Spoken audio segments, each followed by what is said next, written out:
All right, this is show number 68, January 15th, 2013. And tonight we just have Kathleen and Tim. How are you guys doing? Very good. Wonderful. Yeah, every once in a while we want to have, just the three of us, so we don't have a guest every week. Sometimes maybe step back and go over a few things that, are a little bit more beginner. jpeg2RAW started off with meaning to be a beginner show. We've got a little bit more advanced than that. And every once in a while, we want to step back a little bit. So we had a couple of topics we're going to go over tonight. And Kaylee out in chat said 68. Yes, 68. It's hard to believe we're already at 68. Before you know it, we're going to be at 100. I don't know if we're going to make it to 100 before we get to Kathleen, who dropped the bomb on us last week during the show. She already mentioned to me, so she did tell me that. But she let everybody else know that last week she is expecting. And congratulations again, Kathleen. Yay! When is your actual due date? September 5th, right now. September 5th? No, July 2nd. No. What? Wait, that doesn't seem September like... September 5th is 9 months away. Yes. What are you, an elephant? You know you were pregnant for 10 full months, right? Tim, a word of advice. Don't call it... Don't ask a girl if she's an elephant. Like, Don't... Like, seriously, the only reason I'm not going to jump all over you is because my pregnancy brain kicked in too late. But I couldn't help it. I swear, last week, didn't she say July 2nd? She did. That's Kaylee. She's due July 27th. Oh, okay. Oh, because I'm going to say, because we talked about that, my daughter Avery was born July 5th. 6th. Yeah. I wish 5th. It was July. My wife's yelling at me upstairs. For some reason, I thought it was in July too, but maybe they were talking about Kaylee last week. No. I mean, my word of advice, Tim, is to never tell a pregnant woman, "What are you, an elephant?" seriously. Pregnant woman or any other woman for that fact. You carrying triplets? Anything like that.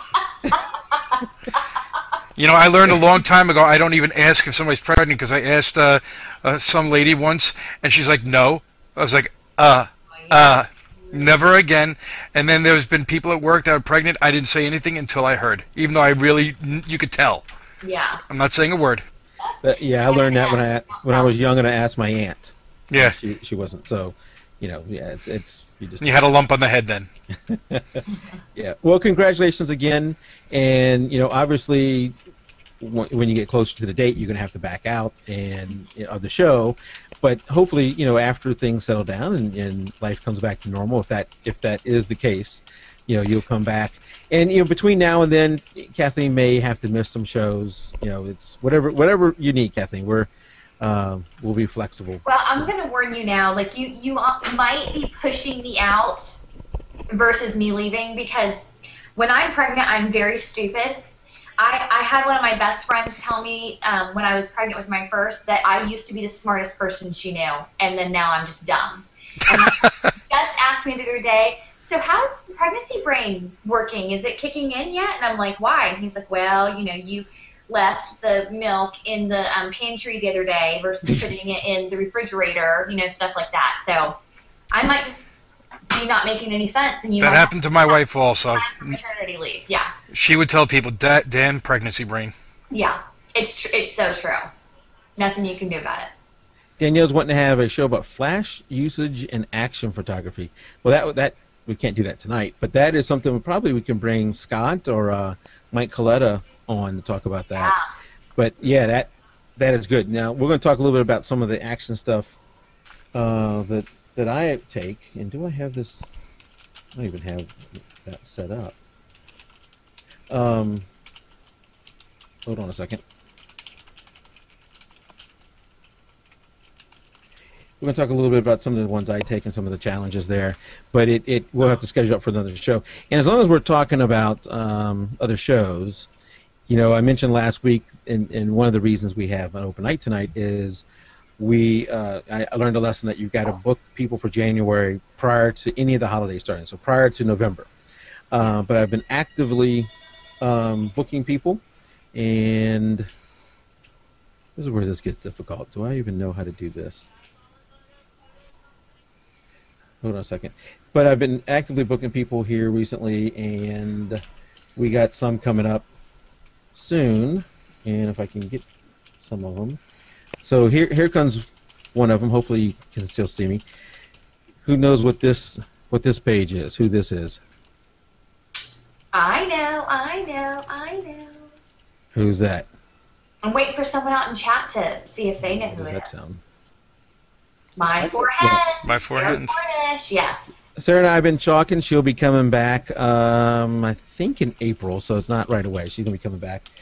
Another one I've booked recently is Nicole Young, somebody that we tried to get early on, but she had some trouble with internet. And now she's got her internet back, and this is her Google Plus page. I couldn't find her page right away.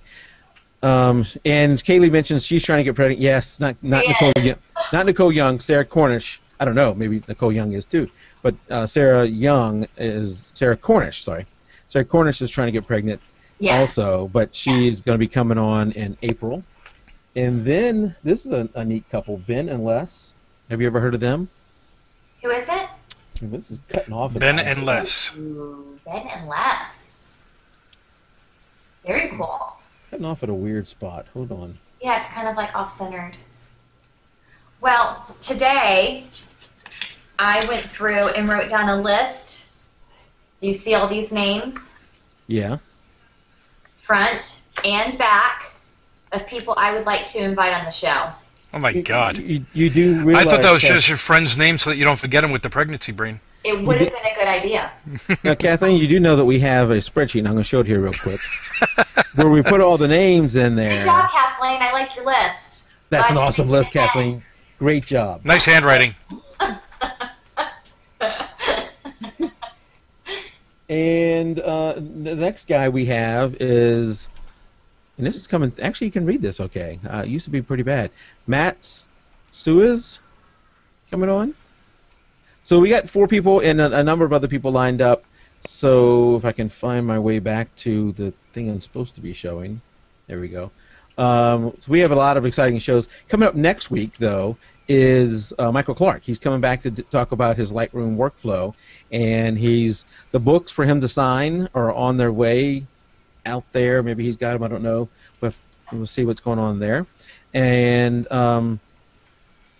he will come on next week. Probably won't have the books back by then. It'll take a little bit to, shipping and everything. But he's going to come on and do that next week. And then the week after, I think, is the Ben and Les coming on. So, see, Jackie says, can we discuss lenses a bit tonight? What is that noise? She said she got a full frame for Christmas and she wants to know what her next lens should be. What full frame did you get, Jackie?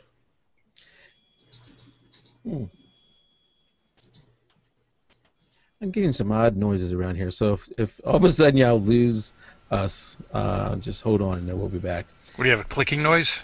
No, I think it's a overheating CPU warning. Oh, great. So she wants to talk about, I just got a full frame for Christmas and I'd like to know what my next lens should be. Lenses confuse me. What you would need to know there is what lenses you have now. So I went full frame too. I went to the D700, so I can get it here without yanking everything off, to the D700, which is full frame. And some of my lenses carry over. If it's not a DX lens on a Nikon, I don't know what you call them on Canon. Yeah, I'll call them DX also? No. No, we don't. If it's not a DX lens on Nikon, or whatever the crop sensor lenses are on Canon, then it will work on your full frame camera. So the one of the lenses that won't work on my full frame camera is my wide angle lens. I have a Tokina 12-24 lens that is a DX lens that will not work. And that one, the thing is, you have to buy another one. You have to buy something that's not a DX lens. And one of the mistakes I made is I had bought the 35mm f1.8 on the Nikon, which is a DX lens. And I wish now that I would have bought the f2.0 lens for the 35mm because it was full frame. So she has the 7D with the 50-85, the 70-300, and the 12-24. The 12-24, that sounds like a DX lens. Okay. No, there's a 12-24. I don't think it's a DX. On the Canon side of the 12 maybe. Let me look up, see what I can find in. So Jack, are they Canon lenses? Yeah, is that a Jackie, Canon what lens? do you shoot?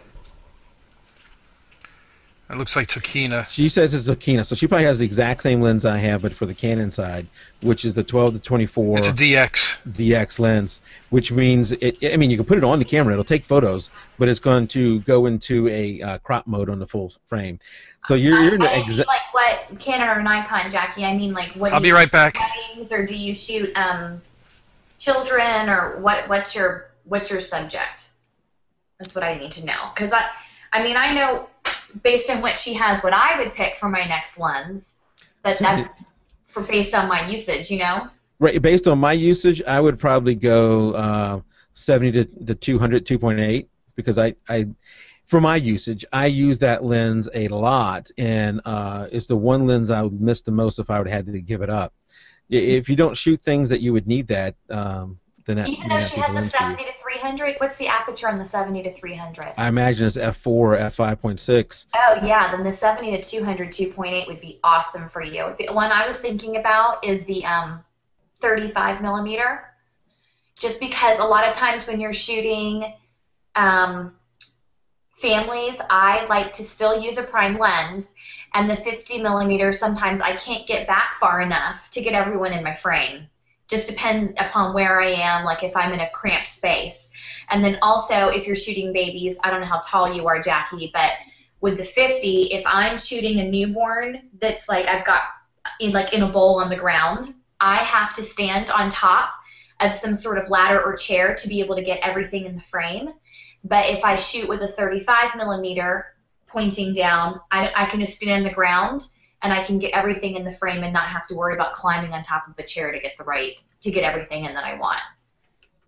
And then another good one, so we've got the 70 to 200 2.8, we've got the 35 millimeter, and did you say Canon? Yeah, I would go with the L series with that one. And then the other one for newborns is a macro lens. Can't beat it. Those would be the next on my list if I was you. All right, I'm trying to get Scott in here if y'all want to keep talking. He's got a new account, and I've added him. If we're going to talk about lenses, I have a question regarding cheer competition that I've been asked to shoot in the future a few times. I rented a 70 to 200, and the 70 was entirely too close. Didn't you say at some point, Mike, that you did like arena sports of some sort that you had to shoot? Was it a cheerleading competition? Yeah, I did a cheerleading competition, and which is incredibly hard to do because it's so fast. Yeah. And actually, the lighting was so. What the crap? Okay. I think that there's something going on with Skype because I keep getting these system alert calls that are just bogus. But anyway, the 70 to 200 was too slow at f2.8, so I went with my 85 1.8 lens in there because what was happening is the girls would come out and they were only on the field, the court or whatever, for 2 minutes. I mean, it was literally 2 minutes, and they were flying the whole time. So that's one of the times I would shoot JPEG, because what was happening was 15 seconds into the event, I was already had a full buffer. So I had to say, all right, forget that. And it would take another 30 seconds or so for the buffer to clear, and bam, the girl's already halfway done with their routine. Right. So what I made sure I did was I got there early, and I probably shot 5 routines of people I didn't even know who they were. I was only shooting one group. Just to get a hang of it. So I was able to get a hang of it, find out what I needed to do, and immediately switched back to JPEG, so I had a bigger buffer. Probably wouldn't be quite as big of a problem with this 7200 because it has a bigger buffer. On my D2X, it was a problem. Yeah. But I also found it, and I brought several lenses, so the 70 to 200 was just not going to work. It was at f2.8. I wasn't getting a fast enough shutter speed, and I could do with a little bit less room. So if you're shooting anything indoors, you want as fast of an aperture as you can get, and then you got to battle focal length, how much zoom you need versus how much aperture fast you need. Like when I'm shooting the swimming, which we'll talk about here in a second, I need even my 200 is not enough length because I can only get maybe 2 or 3 lanes in before I like to fill the frame a little bit more, and 2 or 3 lanes in, they're already a little bit too zoomed out. Yeah. But at 2.8, I am often pushing 12,800 on the ISO, and that's only with 1/400 or 1/500 of a second on the shutter speed. So these gems sometimes are just absolutely horrible. Someone asked which macro lens I would suggest. I would go with the 100 millimeter. It's a 2.8.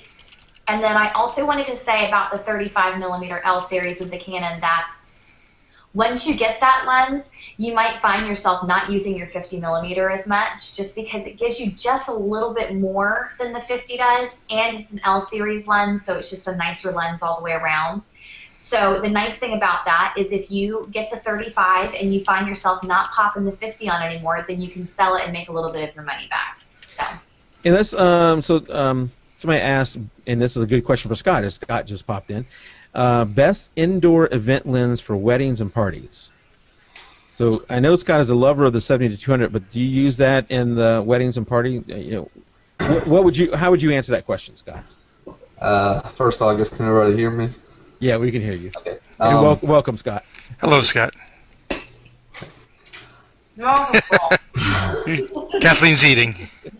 To tell you the truth, I think what I use for probably 75% of my indoor shoots or like event photography, probably going to be the 24-70. It's pretty much a workhorse.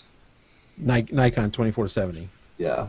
And then if I'm not using it, I've probably got one of the primes, either the 50 or the 85. But 24-70, it's pretty much any occasion. You can shoot in small rooms and go wide, or you can get in close if you need to zoom in a little bit. So you got that. I guess that variation to do whatever. And that's I might have missed what you already said it, but it's a 2.8 lens, right? Yeah. And you really need that 2.8 for the indoor stuff. Yeah, I mean you're going to up your ISO a little bit, but for the most part, I rarely come out of wide open. I'm usually 2.8 at everything. Mm-hmm. Did you move your office, Scott? No. Did you add a chair? It does look different. Did you move it around? So. You said you were going to put your good shirt on? Yeah. Georgia. I like it. All right. So I did get for Christmas, I got the Expo disc. You got it for Christmas? I got it for Christmas, yes. And I'm still trying to get those guys to come on. We're back and forth, and every time we talk, they say, "Oh yeah, we'd love to come on. We'll give you some stuff to give away." And so it's just a matter of time before I wear them down. Like a year into this, I'll eventually wear them down. But I used it, and Scott and I have talked about this in the past, and there's really no good way around it. And that is when you're shooting under lights, like in a gym or a football stadium or something like that, right. They're constantly pulsating. Yeah. And so one of the things that I've made sure when I'm using this, and if you want to know how to use it, it's pretty simple. You just, take your camera with the lens cap off, but I'm going to leave it on right now, and stick that in front of it, and then take your white balance, pointing it at your light source. So in a case of a gym, I'd be pointing it up toward the ceiling where the lights are. Mm-hmm. But the lights are pulsating, and you don't recognize it with your eyes. But then when you take photos, and I'm going to try and show an example here of one. So can y'all see? It's going to come up here in a second. This is a shot of one of our divers getting ready to dive in, and it's not a particularly good shot. I'm just showing this for, so you can see what I'm talking about. And then the next one is, you should be able to see there's a color shift in it. You can see it really good up in the air vents. Maybe let me put that back to cut, and I'll go back and forth. So here's one coming up. And then there's another one coming up. I could see it more drastically that time. Yeah, so I'm one of them is more pink, and one of them is more a little bluish green. Yeah, and as far as I know, there's no good way around that because they're shifting. So what I make sure I do is I take my exposure, set my exposure, and then before I go and set my white balance, I have my exposure already set. So let's say the exposure in this gem was 1/400th of a second at f2.8 and ISO 6400 or something like that. Then I would set it to that. And it's unfortunately not even across the pool. It's widely different. But let's just say I set it for that. And then I set my white balance after that. So a majority of my shots come out with okay white balance. It's just that you're going to get that shift happen, and there's not a whole lot you can do with it. And to be honest, the parents aren't going to notice. Right, but it's good practice for you nonetheless, Yeah. and you want to get it right. Well, if you keep your reading, if you keep that initial reading, like the blank screen that's just shot at your expo desk, then when you get into Lightroom, you can kind of use that as a gray card and set all of your images to whatever that image is. Say that again? So, when you put the expo disc over your lens and you take a shot, it's just like a grayed out screen. It's basically what the photo looks like. And then you set your custom white balance based on that image. Well, if you import that image in with all of your images from the swim meet, then you can use your little eyedropper tool in Lightroom to click on that completely grayed out image and then copy the color information onto the rest of the images in that set. Does that make sense? Yeah, it does. Yeah. Because your shot was based off of the light temperature before it flipped, but then you're going to be taking pictures and your light's going to be changing because like you said, it kind of strobes off and on. So if you have one image that's consistent for the whole thing, which is that grayed out image, then you can make them all the same. Yeah. Okay. I have to think about that. I'm not sure. Oh dang it! Do I need to show you on my screen? No. That's fine. I know what you're saying to do it, but I'm shooting at a constant white balance throughout the whole thing. Right. And it's the light that's changing, so I'd have to play with that. Right. You're right. Okay. Yeah. So I don't know if that'll work. And here's a way I can really show you the example. So one of the things, and I'm sure Scott does some of this too with football, is especially if you're shooting the same team. This is much easier to do if you're shooting the same team over and over again. Is getting to know the team, knowing when they're going for a record, knowing when there may be some emotion. I'm always looking for more. I get the action shots, but I want some emotion in the shot too. And so I knew this one swimmer was going for a record time. He's going to make state. So one of the things I did is I run down to the other side of the finish line where I can get the scoreboard in the back. Right? So I can get the scoreboard. He probably is not going to be looking at me because he's going to be looking at the scoreboard. He's going to be looking away from me. But I wanted him and the scoreboard in the shot. So I'm going to show you this shot. And if you look at the scoreboard, you can see a ton of the numbers are just missing. And now to the human eye, they're always there. Now if you look at this next shot, you're going to see that they're all there again. Oh, wow. Look at that. To your eye, they're always there. Because they're flickering. Yeah, you never see that they're not there and with your eye. But when you take the photo, I knew that was going to happen. So I took a bunch of photos there, hoping I can get him and I can get all the lights lit up. And if you can see, he was the 5481, the one who finished first place, and he made state in that event. Awesome. And unfortunately, in this shot, and I think I have another one where he is looking back at me with a smile, but when he put his hand up, he was facing the other way, and the lights were not on.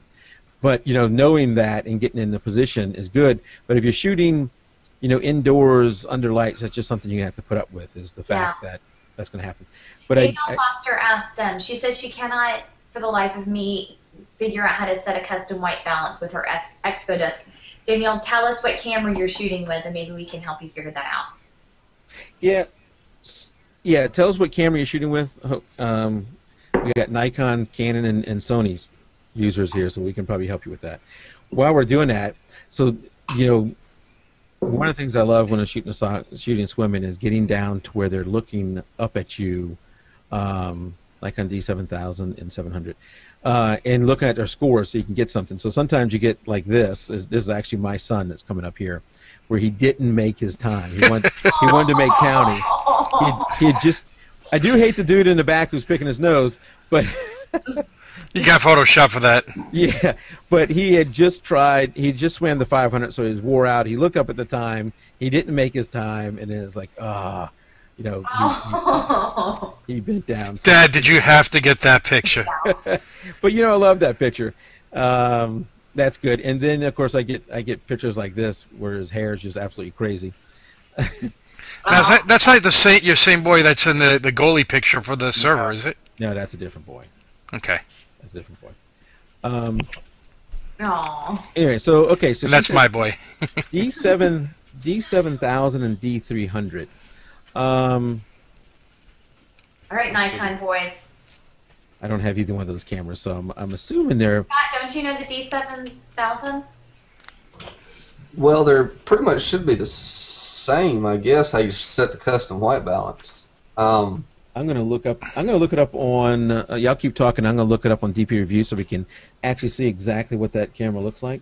Okay. Yeah. Are you looking up how to set the custom white balance, or is that what you're? No, once I see the menu, the dials, I'll know.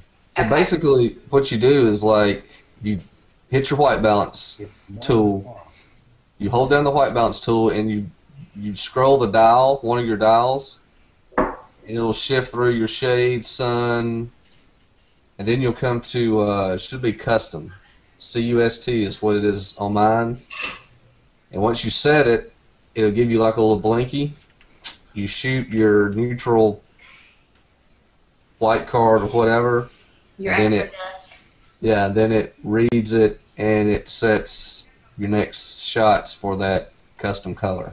So on the Nikon, you go to your custom white balance setting first, and then shoot your neutral image.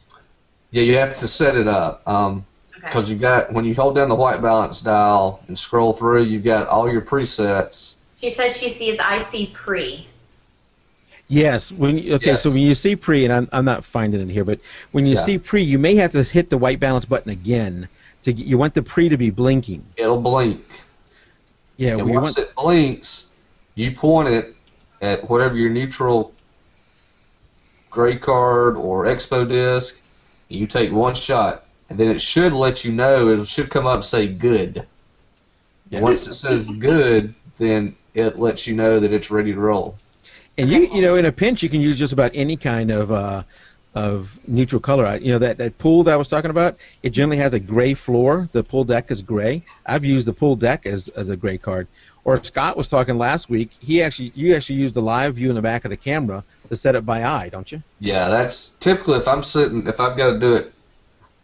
I mean, if my Kelvin's just really not giving me what I want, then I'll turn on live view. And I'll just hold it up, look, dial to both eyes, get the right, and then I just roll with it.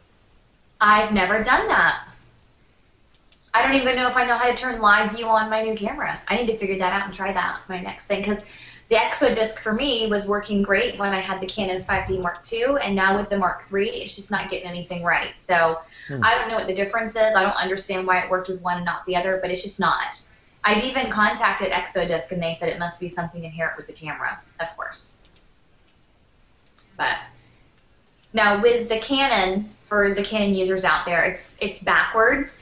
You take your image first with your Expo disc over your lens, and then you go in and you select custom white balance, and it will ask you which image do you want to set, which image do you want to use as your neutral, and you select the image that you just took with the Expo disc over it. So, good. Daniel figured it out. That's good. So now you got to try it out and see how you like it. Yeah, and you just got to remember that when you go to shoot somewhere else, you need to reset your white balance, either back to auto or back to Kelvin. I generally am either in Kelvin or in a preset, using the white balance set. You just, if you're shooting in RAW, you can recover from that, but you should try and get your white balance the way you want it as much as you can.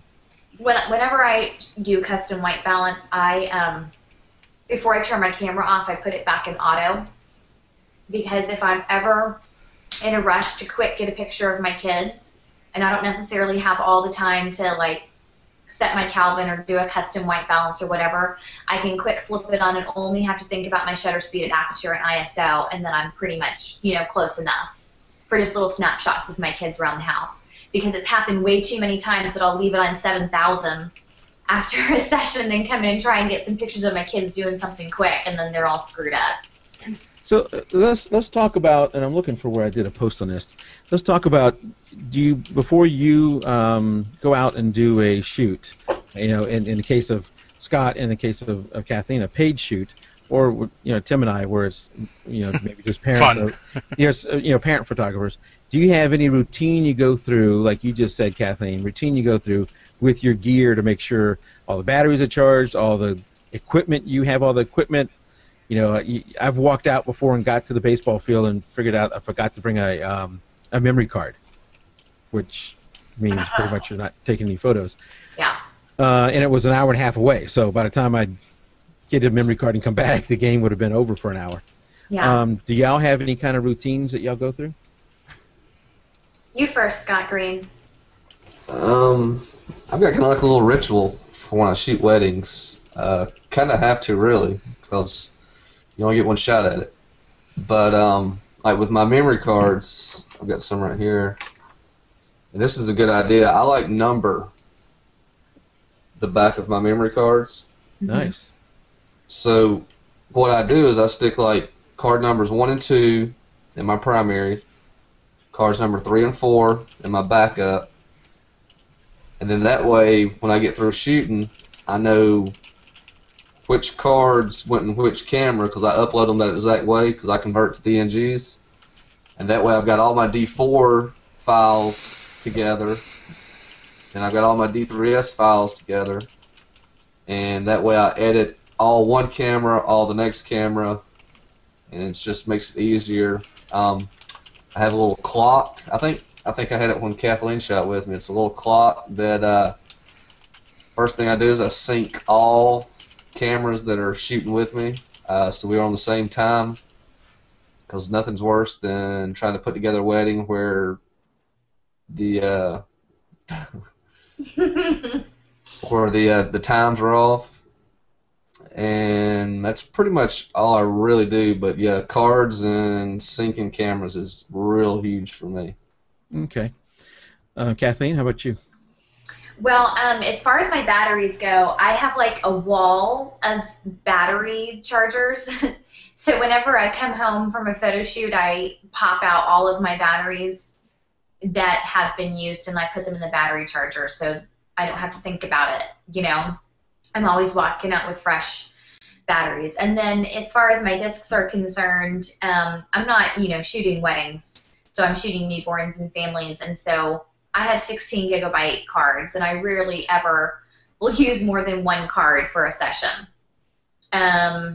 So I just make sure I have my cards. And that sounds really simple. But the other thing I do is, you know, before I like leave to go to the photo shoot, I make sure I hit play to make sure that I didn't like somehow not download the images that were already on that. I mean, you know, normally when I come in from a session, the first thing I do is pop up my disc and upload the images. But, you know, I'm a mom, so every once in a while I get distracted and then that doesn't happen. So before I leave the house, I hit play to see if there's any images on there that I haven't uploaded yet. And as long as everything's been uploaded, then I go ahead and erase my card and I reformat it every single time. And I do something very similar. So, or Tim, did you want to go? No, I think that's pretty much what I do because I've been with you. I've forgotten a card at home, and I've gotten to where I was supposed to be, and I started taking pictures actually, and then I'm looking, I'm like, there's no card in here. And I've come close with a battery, but I now carry a spare battery with me, and I usually have spare cards. And the first thing I do when I come home, just like Kathleen, I don't charge my battery right away. That I probably should do. I always look at it before I leave. I say, oh, there's 30% left in this battery. Let me grab my other battery. But I do download everything on my cards immediately. Otherwise, I know if I don't do it right away, I'm not going to do it, and then I'll go out and I'll have a problem with it. And then it's like, do I format it? Did I download these cards? So I'll upload them right away and format. Yeah, and I do something similar. My main card is a 32 gig card, and then I have a 16 gig backup. Now I can, I have shot 1600 photos all raw, and still had a good 900 left I can go on here. So this will pretty much keep me, but I've always worried, will it like fail or something? So I bring another 16 gig card with me, and I do the same thing that Kathleen said. Is the night before, I take my batteries out and charge them. I have the one in the camera. Actually, the 700 with the grip on the bottom has two batteries. Has the main battery that came with it, and then has the normal D3, D2X, whatever battery. So I'll have that one charged, and then the internal one is there too. Plus, I have a spare one of these that I bring with me. So I make sure all of them are charged. Then I do like Kathleen. That's very important for me. Is I put on the camera to make sure did I download those photos, because once or twice I had not. Mm-hmm. And then if I say I got those photos, I will then go ahead and format the thing in the camera. Hey Mike, can I jump in real quick? Yeah. Speaking of downloading images and wondering if you did or didn't, this little tool right here, one of the girls shot with me a wedding toward the end of last year, and she had this little device, and she was like sticking her cards in there and uploading, and I was like, what does that do? What it is, it's I don't know if you can see it really well, it's like a solid state hard drive. Yep.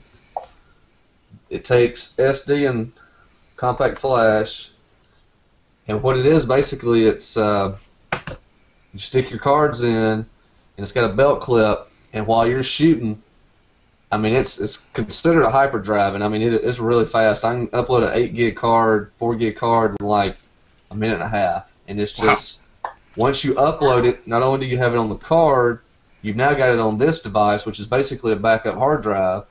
And if you wanted to, you can go through and even scroll through and look at the pictures. It's pretty much amazing. That's awesome. Like the idea of having a second backup with you right away. Yeah, no doubt. I used to have something called a Think Tank. I think I still got it somewhere, which is much slower and was only a 20 gig drive, so I couldn't even fit this whole thing on there. Yeah, right. and someone was asking which card. I don't know if they were asking me, but it's a 32 gig SanDisk, 90 meg per second. I think that's the card I have. Well, actually, mine is an SD card. It's the compact flash. What is that? Extreme. We can put it in the show notes. Yeah. So Scott, what Extreme was Pro. Extreme Pro UDMA 7. Scott, what was the name of your device again? It's a UDMA 2 color space hyperdrive. Okay. I'm fixing to find the link for it. Oh yeah, and you put it out in chat. The name of it out in chat. Yeah.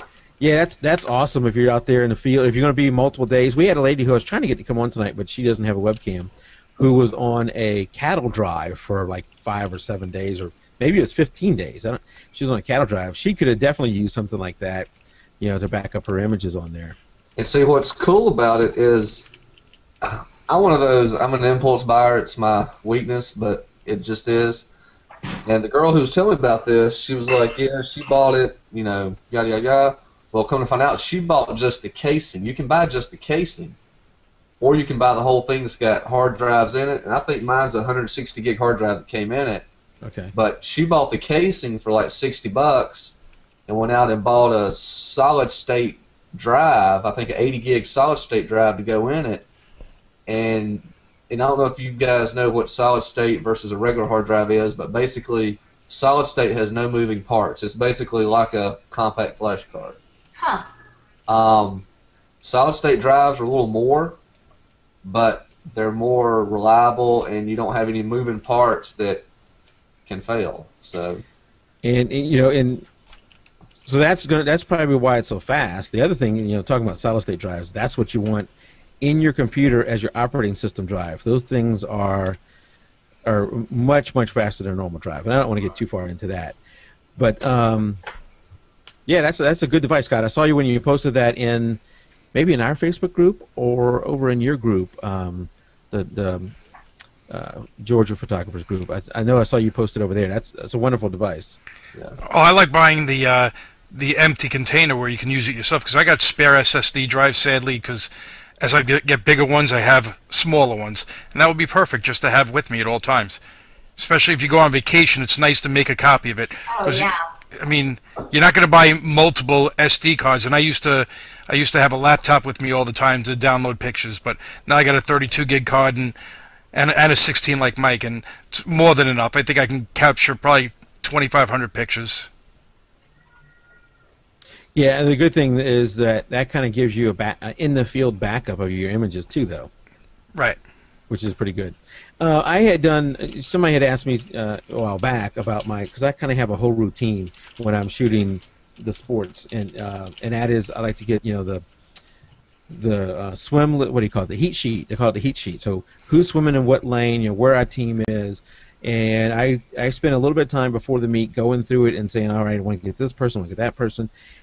Every shot is not, scripted out, but I want to do some of them to make sure I get some certain kids and get in position. If it's going to be a backstroke or a fly or freestyle, there's a certain position I want to get into. So I'm getting that ready. And I don't want to go into all the details, but if you want to go out and see that post, I put it in our forums over here, and I'm showing it now, and I'll put the link in chat. You can go. Didn't put the whole link, but you got to copy that whole thing and then get there. You can go there and see kind of my routine. I start either the night before or 2 days before with the charging, getting things ready. Actually, because of the swimming I'm shooting, I often sometimes get splashes on the lenses. So one of my routines is to go through and make sure my lenses are clean. The front of the lens is clean. I don't have things on it. So it's something to go check out if you want to see what I do. All right, now we'll get back to us. All right, and do y'all have anything more on that topic? My 4-year-old is in the background yelling, "Mom, Mom." I'm ignoring him. So if you guys hear it, I am ignoring him. Well, one other topic I want to talk about, and if you need to bug out for a minute or two, that's fine. Okay. One other topic. So there's a question, and this is probably something we should discuss before now, but we'll go ahead and discuss it now. So, the topic this week in our Facebook group is minimalism and world in motion. So we're trying to catch up because we did something special for December, so now we need to get 2 topics in there. And several times it's come up as to what do those mean? And on the one hand, I want to help and give you what it means and what I think it means. But on the other hand, part of this thing is to get you out there shooting that month on a topic that maybe you wouldn't have shot on before, but also to get a wide variety and see your interpretation of the meaning. What I may interpret it as may be different than what somebody else interprets it as, and without, we don't want to put you in too much of a box. Shoot what you think the definition is, and then go with that. And people will either like it or they won't like it. The admins then will pick the top 3 likes. So if it doesn't get the votes, it doesn't get the votes. But interpret it how you will. And a lot of these topics, even the topic sports, could be interpreted in a wide range of ways. Mm-hmm. Right, guys? I agree. I'm there with you. Sounds like Kathleen's response to one of my emails. Sure. Sure. I'll be there.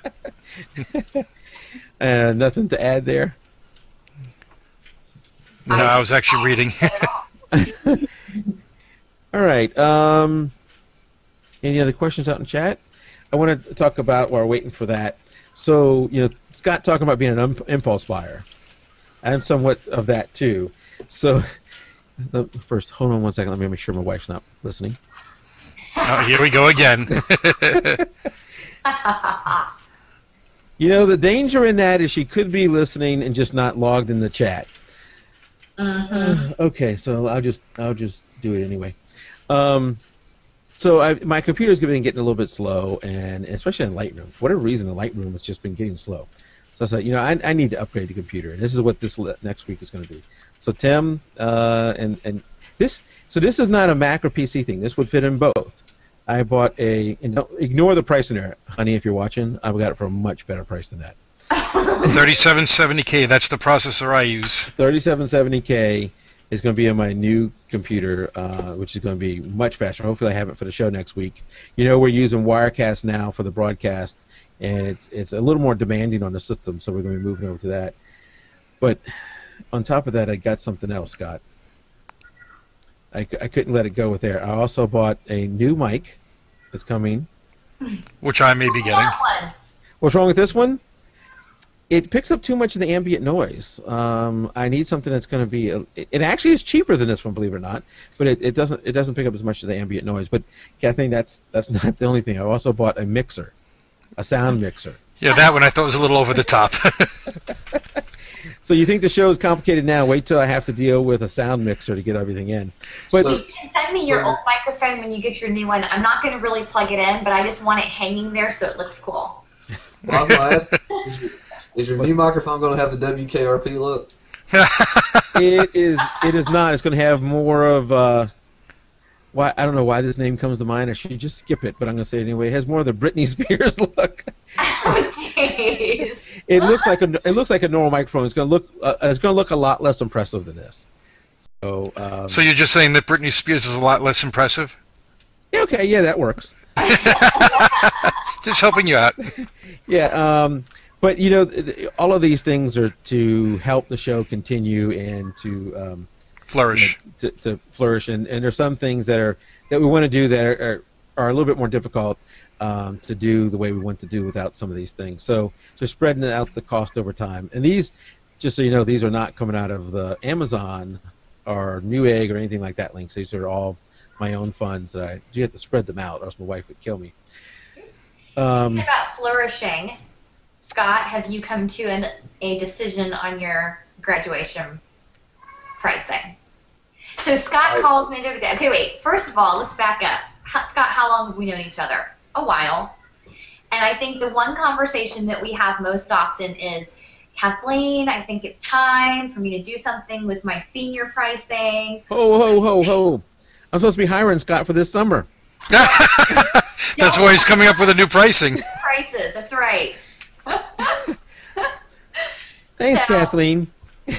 We've had these conversations, and I just keep telling him that you got to be comfortable with it. So what are you comfortable with? What are you doing?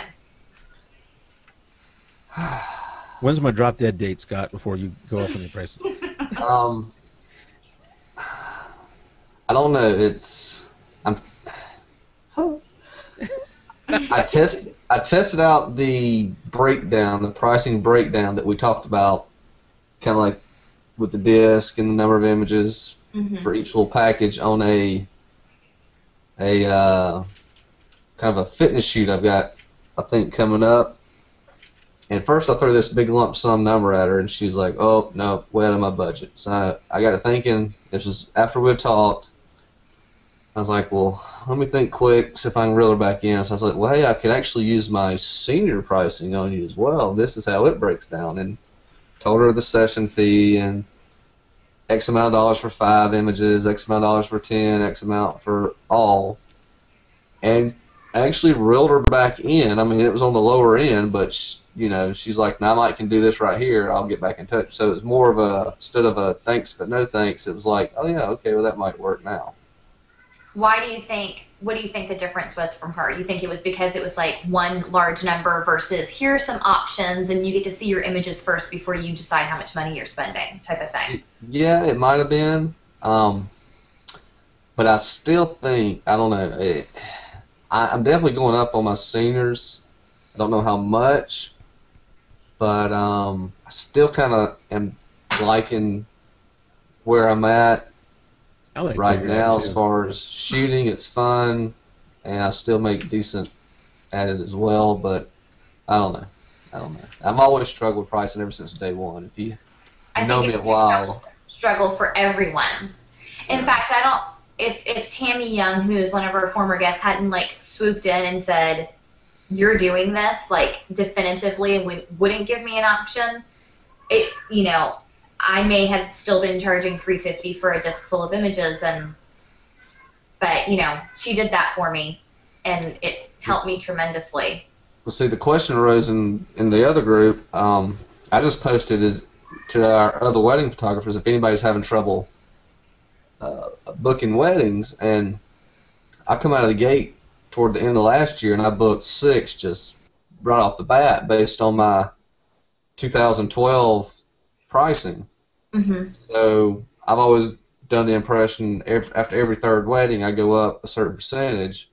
Well, I kind of went up a little bit more than my certain percentage, and I've sent out a lot of inquiries, but haven't gotten much back. So now I was aggravating a couple of the guys. I was like, I've got my punt team on the field. I'm ready to, back up and punt, but I'm just kind of waiting for Valentine's Day to roll around to see how that works. But now people are getting engaged.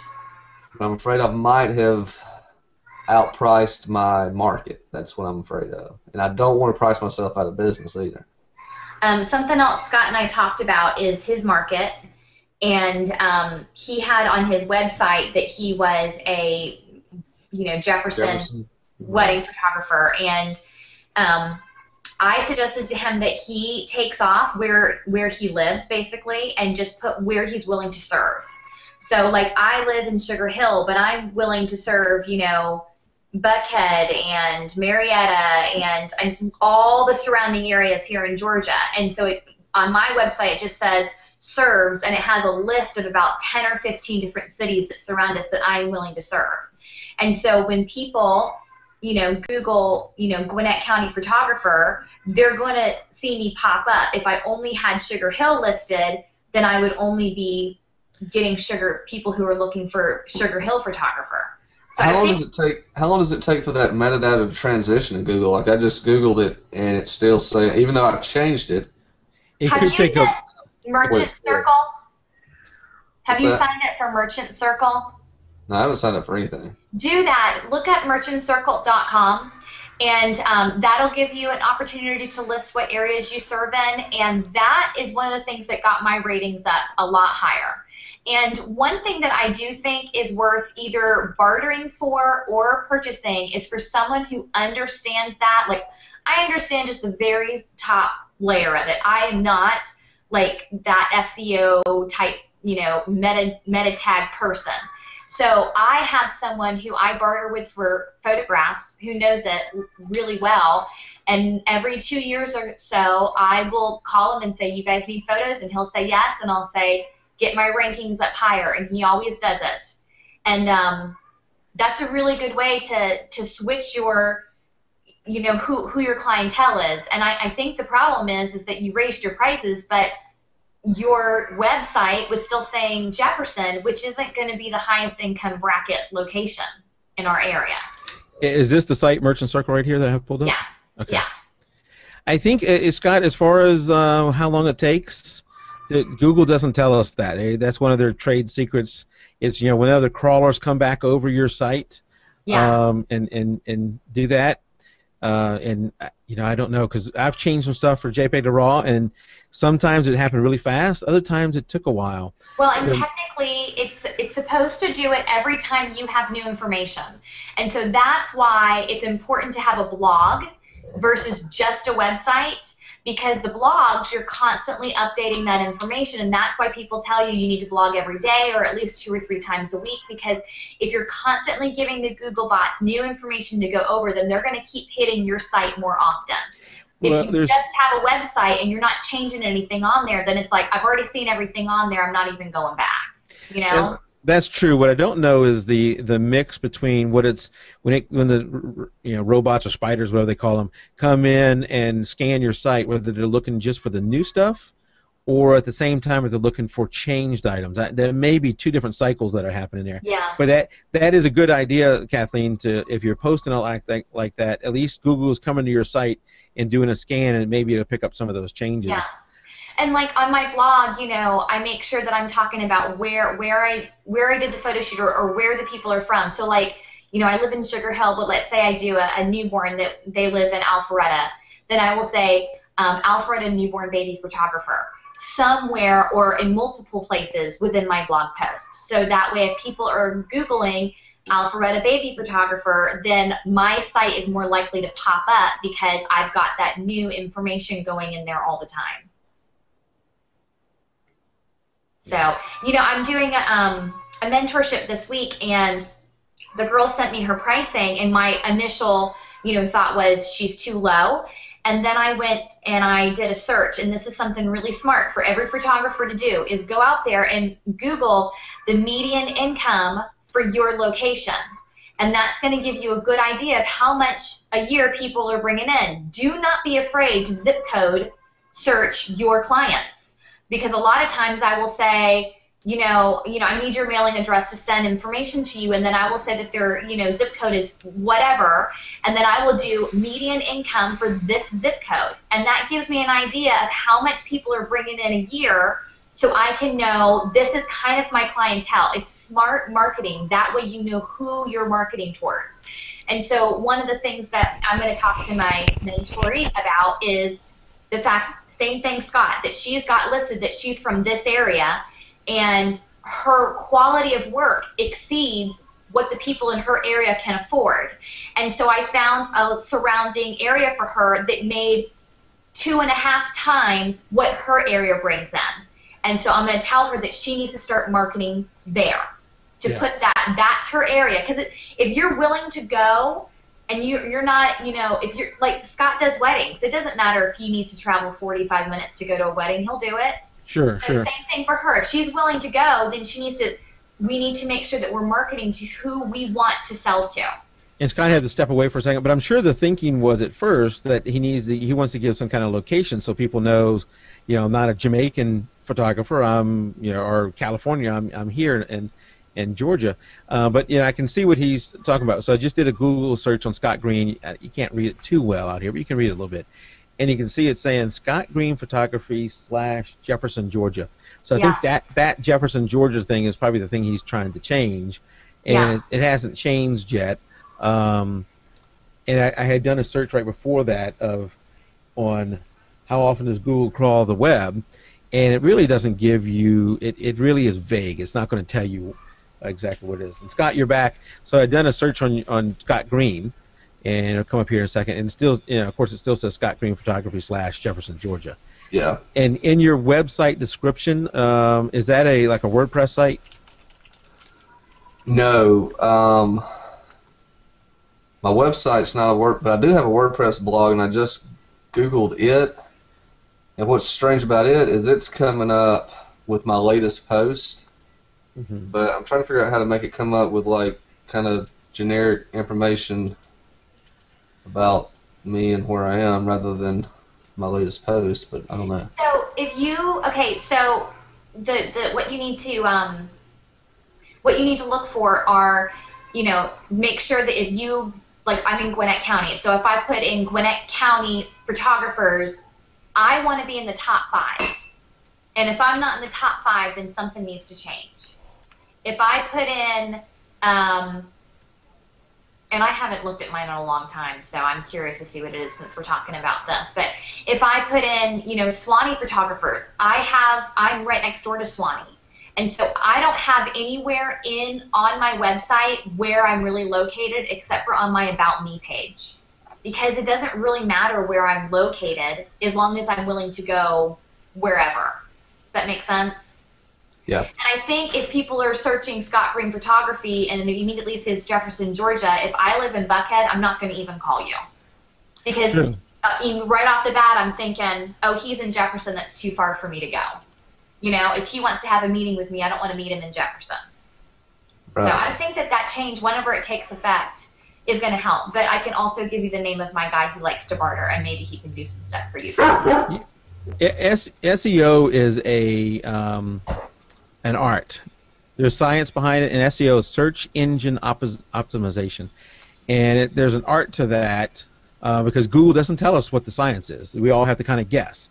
And some people are better at kind of guessing how that works than others, but there's definitely an art to getting yourself moved up in the rankings, and that's a whole nother show on that. I mean, it's one of those things that if you wanted to take the time, I'm sure you could learn it, but it's just so time consuming, and I think that the rules change kind of often. They do. There is, one of the things you want to make sure you do is in your metadata of your post, is in the metadata of your site is to have those things. The metadata of your site, you probably already have changed. It's not say Jefferson, Georgia. You probably changed it to something else. It's just going to take a while to go through there. Somebody asked, Danielle asked, how do you let the area know that you're there? So you got a case where somebody's going to look at Scott and say, I'm in Buckhead. He's in Jefferson, and for those that don't live in the area, that's a little ways apart. Not crazy distance, but how did they even find Scott in the first place? I mean, that like on my website, it just says Kathleen Bowie Photography serving, and then it just has a list of every area I'm willing to serve. And then whenever I have an opportunity, like if I'm shooting in that area or I've shot a family who lives in that area, I make sure that I put it all over my blog post. And then this is the other thing. When you're entering your metadata on your images, like in Lightroom, that's not information that people like right off the bat read. Does that make sense? So go crazy with what you put in there. I put things like best newborn photographer in Georgia, boutique photographer, Swanee, Georgia, and I'll list it 15 different ways, all on one photograph. Just jam the information in on every single picture. Anything that you think, I think someone might search for this. Yeah, you're thinking keywords now, and in every post and on your site, you want to have any keyword you think might fit that topic. So do you have a document that you just copy and paste each time? Or do you just type that out every time? And you can kind of set up them up to kind of pop up as you're typing them in. It kind of remembers what you normally type in Lightroom. Am I making any sense? I know on my blog, WordPress, when I do my keywords on that, I'll go through for each post, and then it's got a big list of all the keywords I've used, like you said, over and over. Yes. Let's go through there and click those, and then any other special ones, I go in and type them in.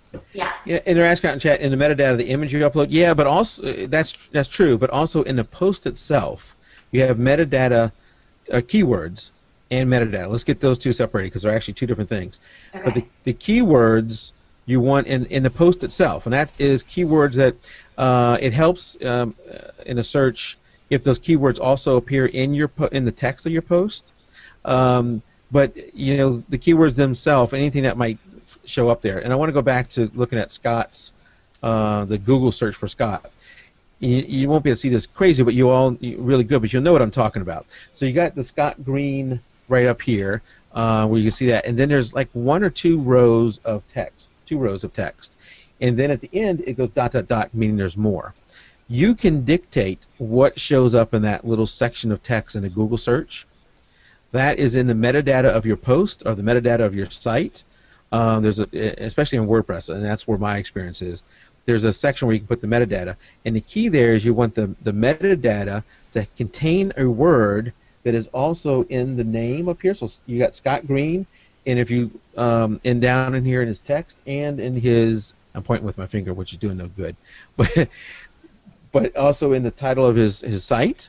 So you got Scott Green twice, and then there's also what's called a it's a focus word or something like that. So a one word.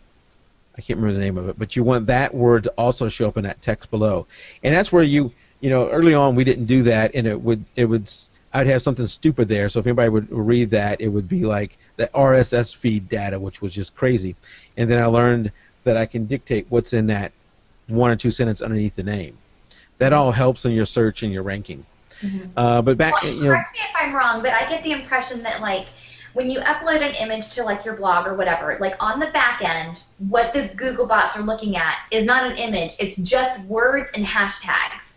No, you're correct. They can't really search an image. There's another function you can do that, and that's what Danielle was just talking about. What you were talking about before is you do want tags with that image too. Right. Because in that stuff, the Google bot's going to crawl over, and that's what it's going to see. Yep. And so if it says best newborn photographer in Georgia, it's going to see that. And if someone ever searches best newborn photographer in Georgia, my site, my blog with that image is more likely to pop up than if I didn't write anything. Correct, yeah. And Tim is saying, in our search, you see the sitemap links. I don't know what that search of what. I've also found that sometimes two people searching on the same subject may get two different results. Mm-hmm. Because it kind of knows the stuff you searched for before. So there was a time I was searching for a photography podcast. Ooh, we're on page 1. Look at that. And I later found out, because I can go to one of my virtual machines that hasn't done it. searched our site like I have, and yeah, we weren't on page one. It was just because Google knew me, and it was putting me up on page one and getting me excited. So Tim Foster saying our website on Google. Tim, can you paste your website address here in the chat, and so I can go to it? And Kathleen, you were talking earlier about this merchant circle. Yeah. Is that where you would go to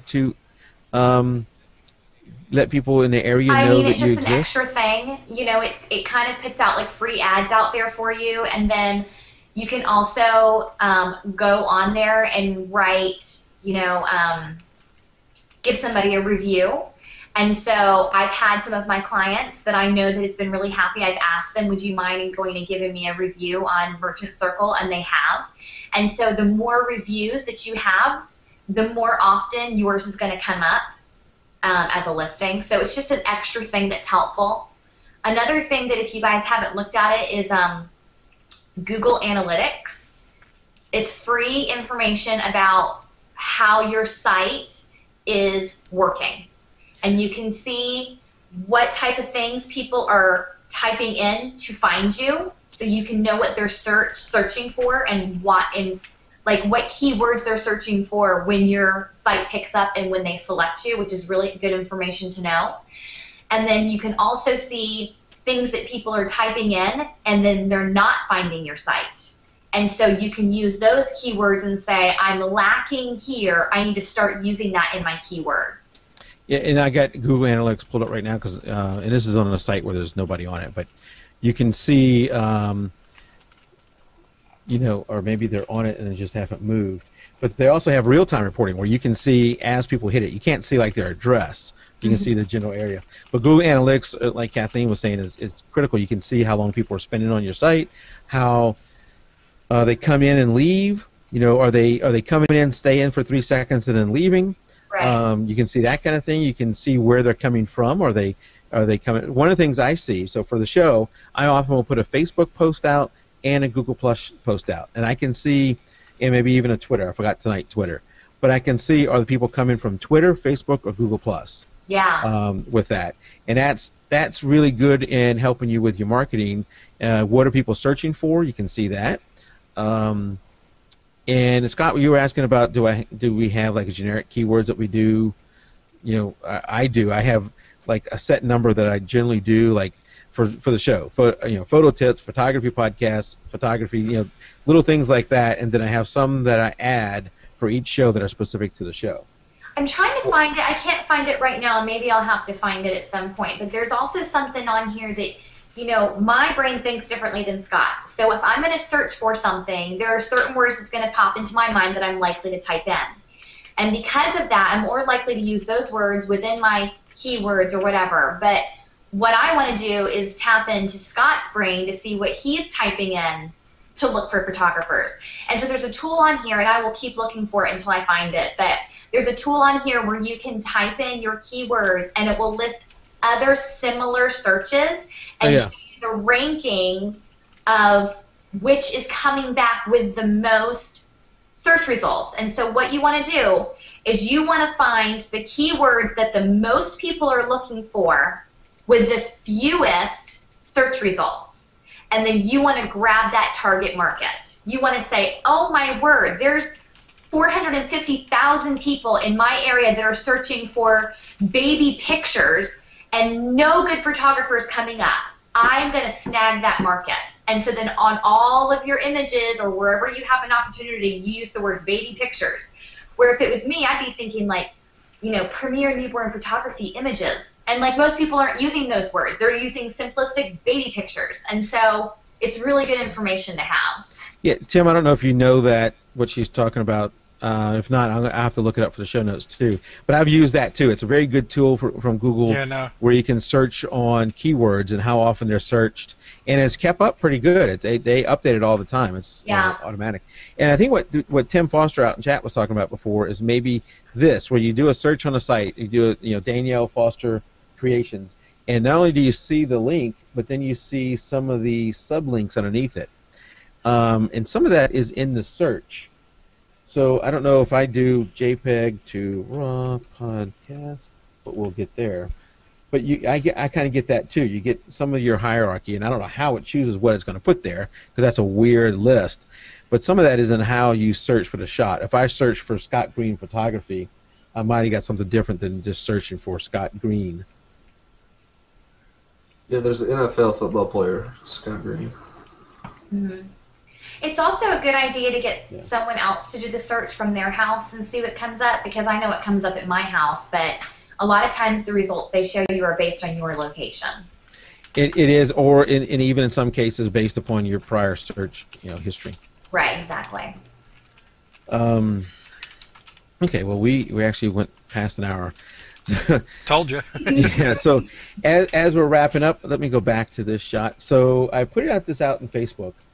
And we've talked before about all the money we get from the Amazon, the Newegg, although we haven't got any money from Newegg or Adorama yet. But that's our 3 affiliates: Amazon, Adorama, and Newegg. And probably in that order. Amazon first, that's when we get the most commissions, and they pay the fastest on. And that's actually the only one we've ever got any money from. And as soon as I'm done with all the shipping with the Michael Clark book, we'll know how much funds we have to do the next giveaway. But to make it even easier for everybody, you don't have to remember where's that link, whatever that is. All you got to do, and watch this, is just type in www.amazon.jpeg, if I can type, to raw.com. So amazon.jpeg2RAW.com, and then watch what happens. It takes you right into Amazon. You're ready to go do your thing. Interesting. And then, if you can't remember, is it Amazon first or Amazon second? I don't remember which one it is. You can also go www.jpeg2raw.com/Amazon, and you give it a second. It'll do the same thing. Take you there. So very easy to remember. If you want to go to Amazon, just type in amazon.jpeg2raw.com. Bam, it takes you to Amazon. You don't even have to worry about going into our site. It adds nothing to the cost of the product that you're buying. I don't know who's buying what, so you don't have to worry about that. And the show gets credit, which we all turn back in. And back, Samantha or Sam out in chat is saying that Google Analytics, yes, that is free, totally free. A great resource from Google that is free. So, as you go in the shop and that works, that same method works for Adorama, Newegg, and Amazon. Awesome. And here I saved a link to it. Okay, that still works too, but you can use this method if you can't remember how to do it. And Jim C out in chat is the guy who tipped me off on the way to do that. So I give him a shout out. Awesome. On that. All right, so anything before we wrap up? Did not know we were going to be talking about this today. No. Talking about what? Everything that we spoke about. Well, that's the thing, is we get Scott and Kathleen and Tim and I in here. We can talk a long way. So there was one question I did miss, and that is for Kathleen and Scott. How did y'all get your training? Are y'all self-taught, or did y'all go to school for photography, or take workshops, or just self-taught? Self-taught. Kathleen, Kathleen, Scott.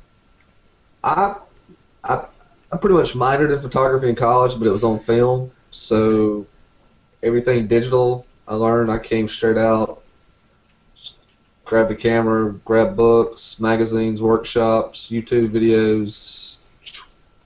7 years later, 8 years later, I'm still trying to learn. So you had some formal training, but still a lot on your own. I mean, nothing beats hand-on trial and error. Right. Kathleen? Self-taught. Self-taught. Same as Scott. YouTube is your best friend. So are some really good books, and just getting your hands on your camera and figuring it out. Okay. That's self-taught. Yep. And Jim out in chat says, "Who showed you that, Michael?" Hopefully you heard me when I said that you showed me that, Jim. And that comment is after or before I said it, because Jim did show me that thing with the Amazon link. So thank you, Jim. And Jim, as Kathleen knows, Jim and Tim knows, Jim is the host of the Average Guy podcast, Home Tech podcast on Thursday nights. Yes. So make sure you get his show on Thursday nights at 9 o'clock Eastern, 8 Central. Which I do have to say, just to shuffle things up before we close, that everything I see on there are people having problems with their PCs and never a Mac. I'm just saying. Because nobody owns a Mac. Yeah. I heard somebody the other day talking about Windows 8 and how it's only selling 40 million units a month, and how bad that is for Microsoft. And I say, does I think in the history of Apple, of every Apple operating system ever sold, they're only up to like 100 million sold. Wow. Something like that. The scales are different. Now, we'll give you this. All that said, that is starting to change a little bit, and they're getting more in there. They're selling more, and of course the PC market's starting to die. But I will say that some of the things go back and forth between the two. The two are more similar than there are a dislike. If you get away from the Apple glitz of the beautiful hardware they make, and I'll give you that, they make beautiful hardware. The operating systems are much closer now with Windows 7, maybe not Windows 8. Windows 8 is an offshoot to something totally different. Windows 7 and the Mac thing, the hardware inside is closer to what you think. I mean, if you're running a modern Mac, it is probably running a Core i5, Core i7, something like this, and we're basically using the same RAM. So we're using very similar motherboards, very similar RAM, very similar CPUs. There's not a lot of difference. There's more similarities than you would think. I cannot get away from the glitz of Apple. And that's what the extra cost. That's what the extra cost is. So yeah. I'm going to be able to build this really fast computer with 32 gig of RAM. By the way, that's crazy. It's going to be awesome. For I shouldn't say the price in case my wife's listening. It's well under $1,000. Did you get water cooling for it at least? Oh yeah, because I'm going to be overclocking this baby. Okay. That's what I put in also. Overclocking it, which means running it, for those that don't know, running it faster than it was designed to run. But with water cooling, it keeps it cool enough that you can do that. And quiet. And quiet. Okay, so we got way off track. Jim's starting to like it. Look, he's making comments left and right now. Yeah. Next week we have Michael Clark coming in, and he's going to be talking about his Lightroom workflow. If you remember Michael Clark last time, he's a venture sports photographer. He was really fun to have on the show. Kathleen, I hope we can make that. The trouble for Kathleen, I sent Kathleen this email today, and I didn't get a response, which is typical. But the trouble for Kathleen is we're getting some good guests that are coming up that I think you're gonna miss us. And those 2 weeks you take off after the delivery of your child, you're just gonna so miss us and want to come back. Listen, I will come back as soon as I get my delivery photos back from Scott Green. Well, you know what? We can podcast from the delivery room. Done. I'm sure. It won't matter at that point. Come on in. I am sure that would help the rankings out. We will move up in the rankings for a live. I'm not so sure about that. A live delivery, on the podcast. Right. We'll keep it clean. We'll be at the non-business end. All right. Sounds yeah, good. I mean, we'll keep it clean. And we'll have to bleep out all the words you'll be saying. And tell your husband, can you move over a little bit? You're in my shot. Way. Yeah. Step aside. Step aside. Oh, geez. Right. I'm sure he'd probably be happy to let you guys in so he can sit out in the waiting room. He's a pro at this. He's already done 2. Yeah. All right. Well, let's go ahead and close out the live show. We can have a few minutes here after in the after show, but I want to thank everybody for coming out. We had a good crowd for not having a real topic for tonight, and some great discussion. Thank you, Scott, for coming out. Scott, we showed your site on the show a couple times, but how can people find you if they didn't get to see that, or if they're listening to this? I keep forgetting a lot of times that more people listen than watch.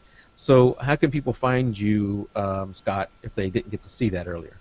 Best way really is just Facebook, Scott Green Photography, or Scott Green.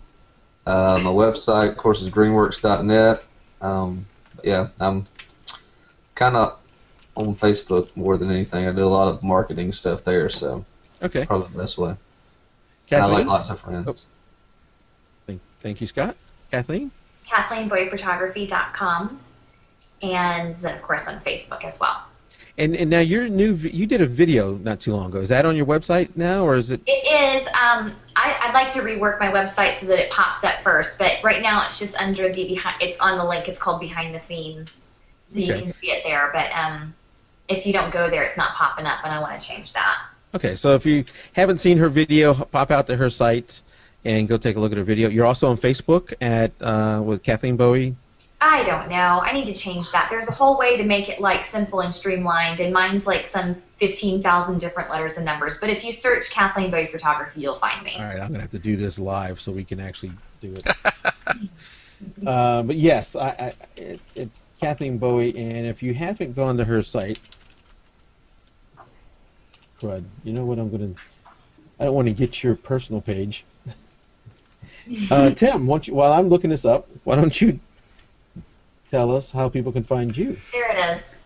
Yeah, I found you. Well, to find me, get me through the jpeg2RAW website. I really barely am on Facebook. I think Mike can attest to that. So I don't have my own website. I'm kind of boring, even though I like tech. Yeah, you can reach any of us, and if you want to get to any of the guests that you forget what their link was, and you want to find out more about them, Scott is actually a member in our Facebook group, so you can reach Scott, Kathleen, or Tim or I in our Facebook group, which is Facebook/groups/jpeg2RAW. But if you want to get in touch with anybody that's ever been in a show, you can always email us at podcast@jpeg2RAW.com, and I will get it out to whoever needs to go. I got Kathleen's site pulled up now. It is facebook.com/Kathleen Bowie Photography. So you just go there and like her. Like her page so you can keep up to date on what Kathleen's doing. She posts a lot of photos out there, so you definitely want to like her page and keep up with what she's doing, especially with a baby on the way. I'm sure she will post some photos there after she delivers. Yes, lots of pictures. All right. That's good night, everybody. We'll see you again next week. Good night, all. Good night.